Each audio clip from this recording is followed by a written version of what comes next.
Welcome to Tech Bytes and News, your daily roundup of articles featured in Hacker News. Today, we're diving deep into a fascinating project. The Taylorator. It's a piece of software that, let's just say, repurposes the FM radio band in a rather unique way. A Taylor Swift FM takeover? Intriguing! So how does this thing actually work? Is it just playing her music on a bunch of different frequencies simultaneously? Exactly. It uses a software-defined radio, or SDR, to transmit Taylor Swift's music across the entire FM band. Think of an SDR as a highly programmable radio. It lets you manipulate the radio waves digitally. The Taylorator takes advantage of the fact that FM radio stations in North America are spaced on odd-numbered frequencies, leaving gaps. It fills those gaps. And more, with Taylor Swift. So it's not just filling the gaps, it's overwriting everything? That's quite a feat. How many frequencies are we talking about? Well, the FM band spans from 88 MHz to 108 MHz. And with the standard 200 kHz spacing between stations, that's about 100 different frequencies. The Taylorator aims to populate all of them with different Taylor Swift songs. 100 songs simultaneously? That's a lot of processing power. What kind of hardware and software is involved? The author used a Lime SDR Mini, an SDR capable of both transmitting and receiving.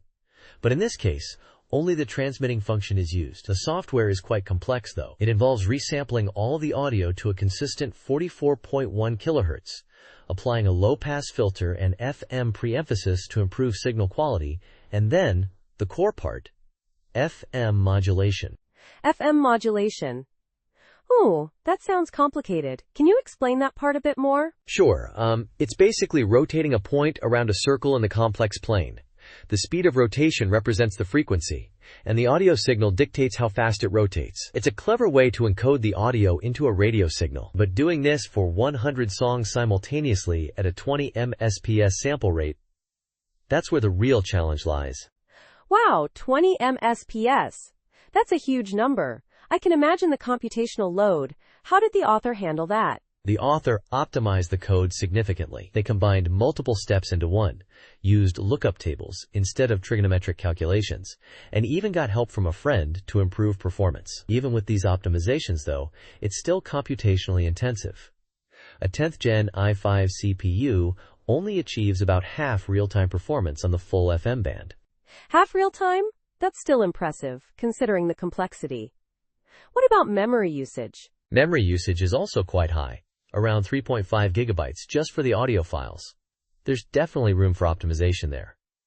But, it works. It's a testament to the author's ingenuity. It certainly is. One last question. Legality. Is this legal? Ah, yes, the legal gray area.